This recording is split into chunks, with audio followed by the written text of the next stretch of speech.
Well, it's really exciting to talk to both of you, Shaina and Michael. Thank you so much for meeting with me today. Thanks for having us. Pleasure. Yeah. Yeah, a lot of congratulations is in order.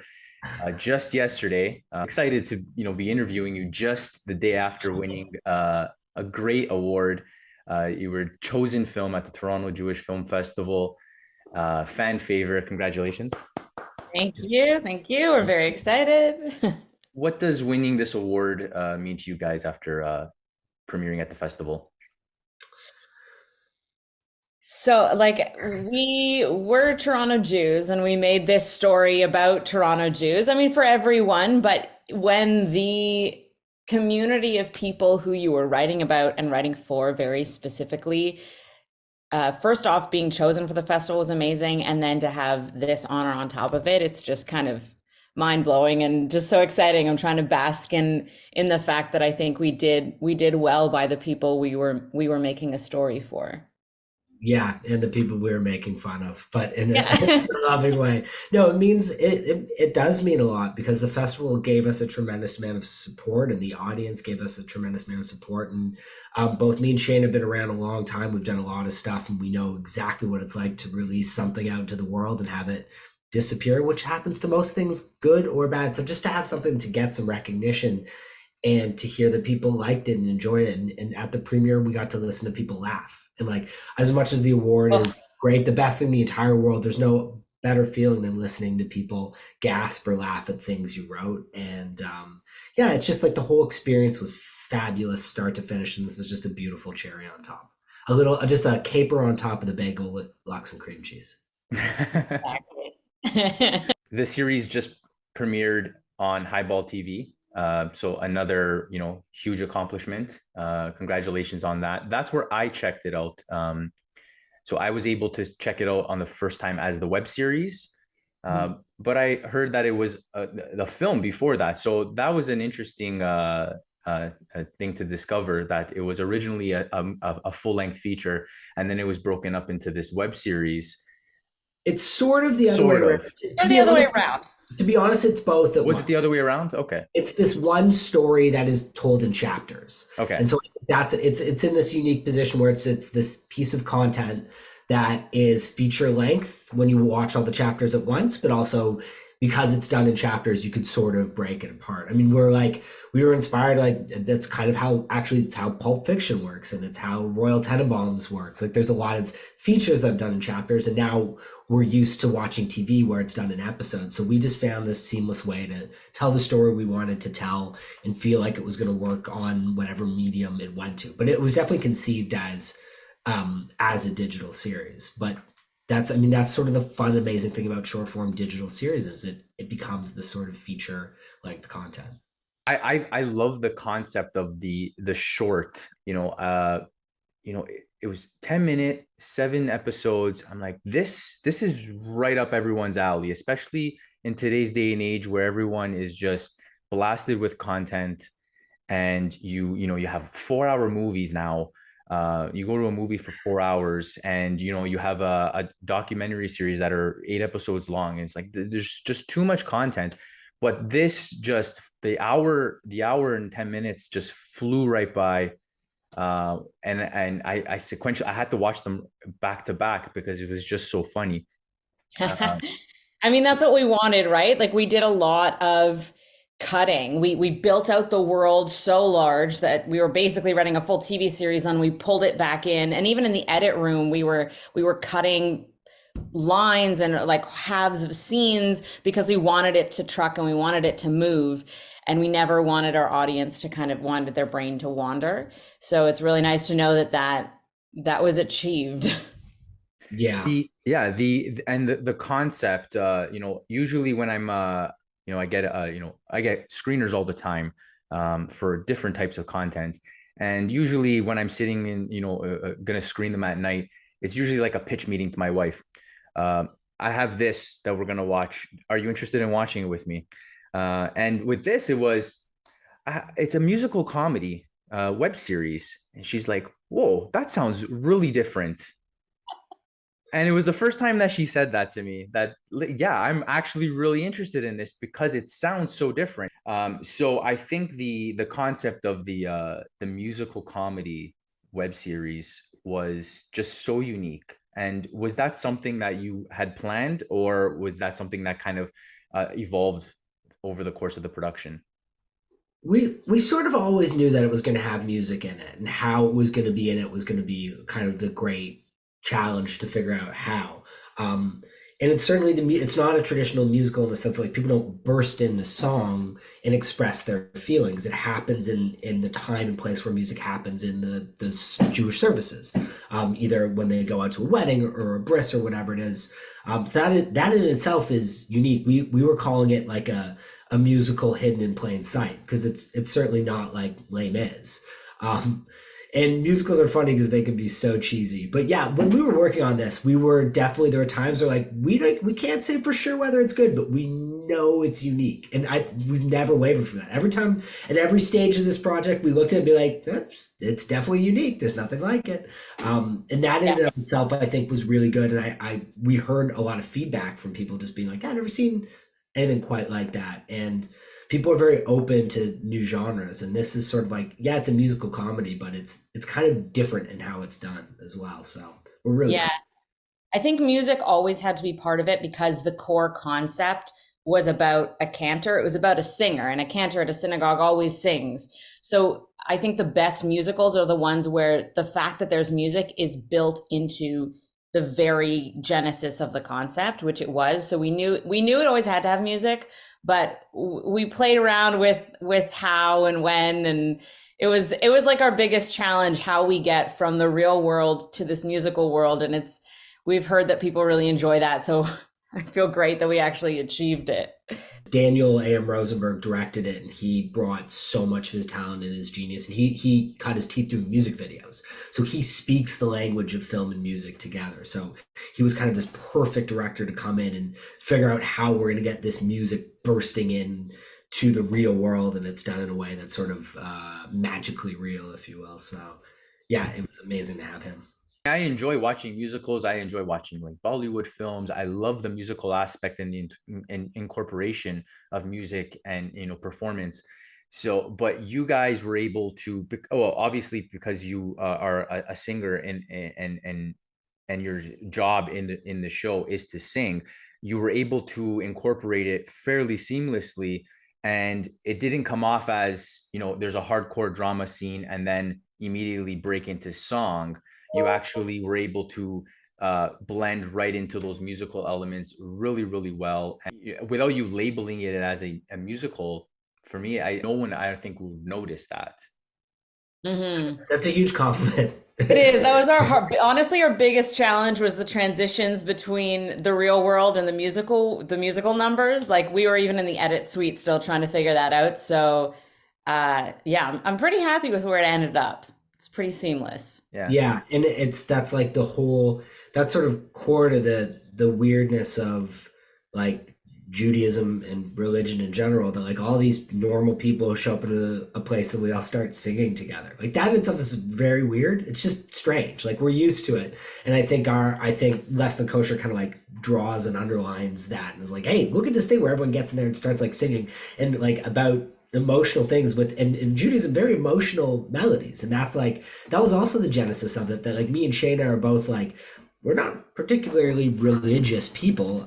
We're not practicing in the way that most people would think. However, our connection to some of these songs and melodies is deep as hell, because they're haunting and Mhm. beautiful, and like, beautiful music is universal, and it can draw you in and can give you a spiritual experience or a meditative experience. And so we spent a lot of time talking about that and thinking about it, and we were selecting our songs and our melodies. So I connected to the story and Viv's journey throughout the series personally, because I am also not a practicing Catholic. Um, it's one of those things where I've just chosen that I just don't want to do it. I have my personal reasons, but the journey, I connected to that because it's everyone else around you, in your community, and everyone else that is and even in most cases, they're not even practicing themselves, but there's this expectation that you should be, when it comes to, getting married and, following the kind of this like this stepping stone. So I really connected to Viv on a personal level, that she is on her journey, and she doesn't really care what everyone else around her thinks about her, and she's just doing what she thinks is right for herself.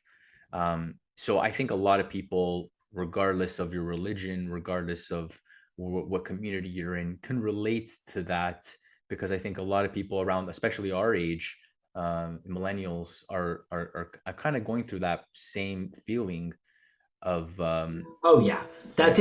that's like was a huge part of this. That's like I think our generation is by and large pretty much rejecting religion, and yet we also still need community. We still need mystical experience. We still need like romantic um, Connection. yeah, and we need music, and so that's like that funny thing where it's like there's so much about religion that sucks terribly, and then there's these parts of it that are really beautiful.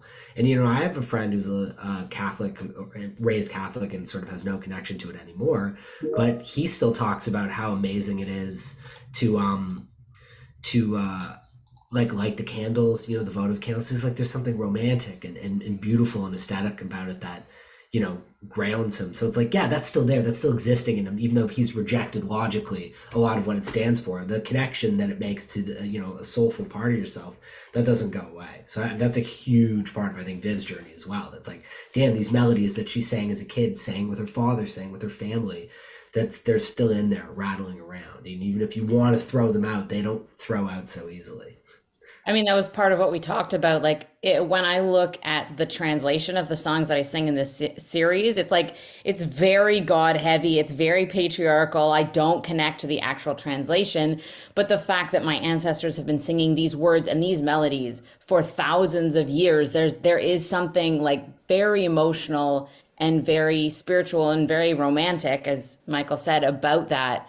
And like it brings me to tears often, and yet I don't actually connect to the meaning of the words when you translate them, but there's meaning just in the soul of that song. Yeah. And that was part of what we were getting at. And then also the how can that possibly be true when we reject religion and we want to make all these irreverent jokes, and in our contemporary life is not congruent with religion. So those two worlds were kind of living beside each other throughout this whole piece. Yeah. And with the jokes, I think you guys did a fantastic job of I don't even want to say making fun of the religion, but you tippy toed back and forth between making commentary jokes and showcasing, modern representation of that from your perspective.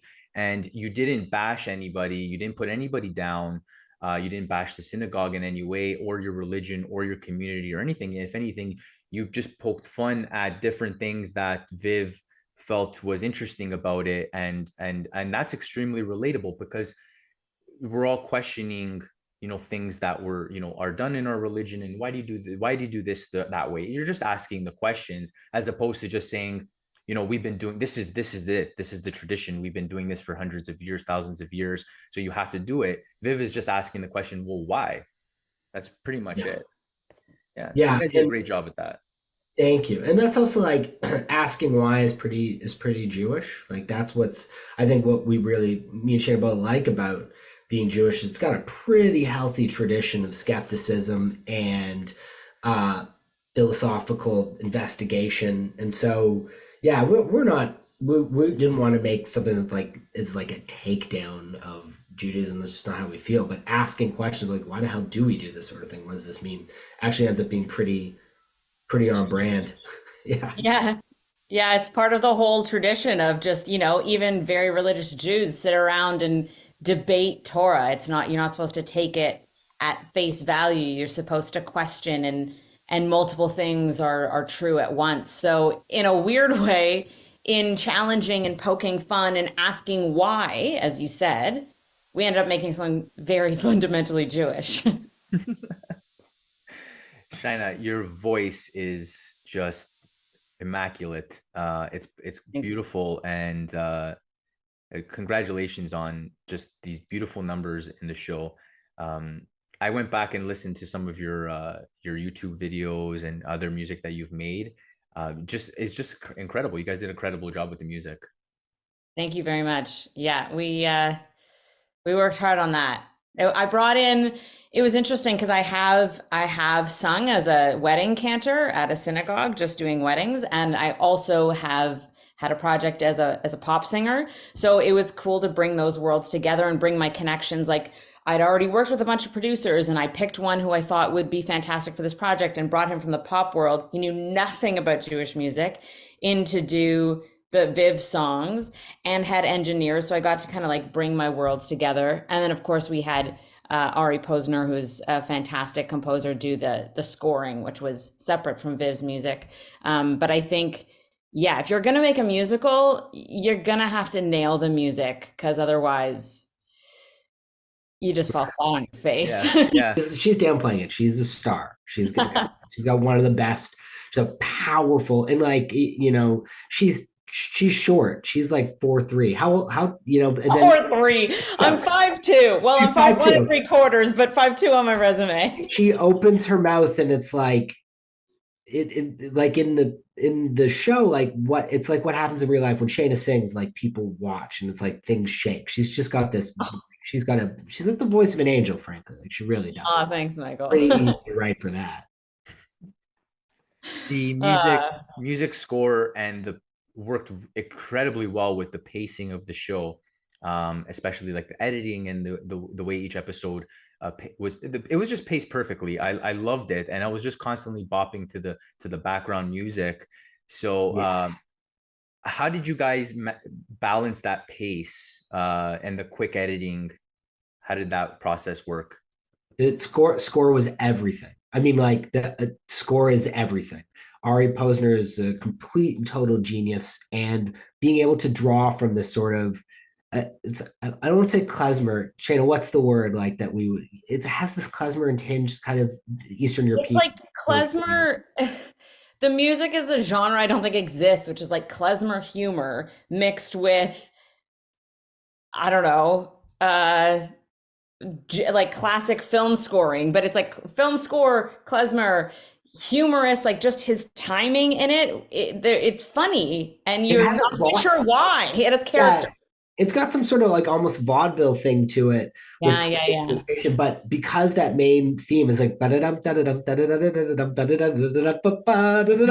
right, it just keeps it going. And like once we sort of landed on that music, and Ari came up with that pretty quick because he's also a genius, that helped our editor and it helped us be like, well, now we know. Now we know it races forward sort of hilariously towards its conclusion. And then yeah, everything snapped together around that. Yeah, I like when you say that, like, you know, scoring is everything, it's like it's shocking. Without it that, is. it's like this, it's like a different, we could have made a completely different movie if we done it a different way. Accuse the audience as to what the tone is, which is why I think initially we were just going to music supervise it and use found music, and we found out pretty quickly that wasn't going to be possible because we needed something very specific that didn't exist, that cued the audience that it was Jewish, that it was funny, that it was fast. And I do have to say that the pace of the series, it's scoring, but it's also our editor Ben Allen, who is like Incredible. incredible and just got it. Like his first cut of episode 1 was already funny because he understood the pace.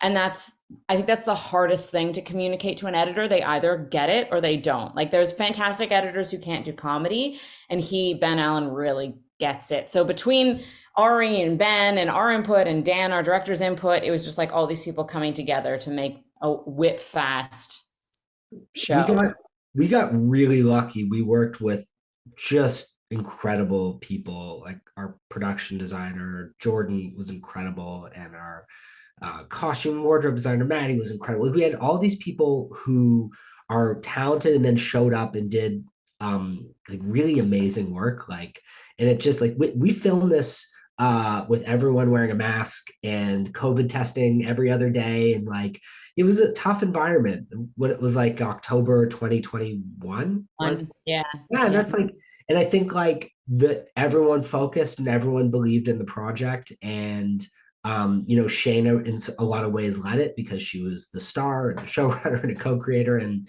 people were willing to buy in and do great work. And like that's the best thing of all. And to also see how proud our team is and how proud the actors are of their work in it. yeah, Again, that doesn't happen all the time. Sometimes there's so many moving parts to making content that it can fall apart so easily, even with best intentions. And we got a little bit, I think we got a little bit lucky, but also surrounded ourselves with really talented people. And yeah. They really bought in like it was their baby. A lot of the time you can get people on a project and they're just doing their work, and all of our keys and our cast just kind of bought in like yeah, it was their idea, and they took ownership and they loved it. So that was the biggest compliment, honestly. yeah, I didn't know it was filmed during COVID, and I wouldn't have guessed without you telling me. So that's another plus right there. That's great. There's a lot of content that I watch that when I see that it's filmed during COVID, you can kind of tell. I didn't yeah. get that from this. So kudos to you guys. You, Thank you. you. Well, I'm excited for everyone to check this out on HighBall TV, and I'm excited for hopefully a season two, if that's in the works. I hope so. I'm excited to see the continued journey that Viv will go on, and everyone watching this show is gonna love it. Check it out, HighBall TV, everybody. Michael, Shaina, thank you so much for joining me today. It was a pleasure watching your show and pleasure meeting with you. Thank you so much. Thank you. So nice talking to you. Nice talking to you too. Thank you so much for your time. Bye.